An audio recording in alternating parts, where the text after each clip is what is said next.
Hi అండి. అందరూ ఎలా ఉన్నారు? నేనైతే బాగున్నాను. మీరు కూడా బాగుండాలని అయితే కోరుకుంటున్నాను.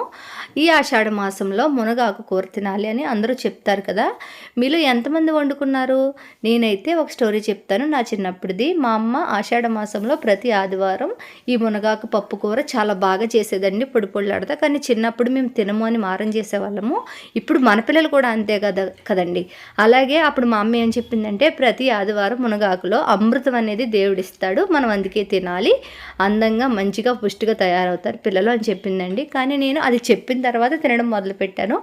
కానీ మా అమ్మ వండినట్టుగా నాకు ఎప్పుడు కుదరలేదు. నాకు మా అమ్మ వండే మునగాకు పప్పు అంటే చాలా ఇష్టం.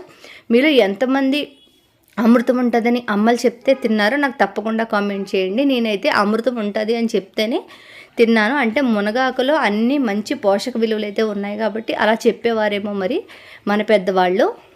మా అమ్మ అయితే ఎందుకు చెప్పిందో నాకు తెలియదు కానీ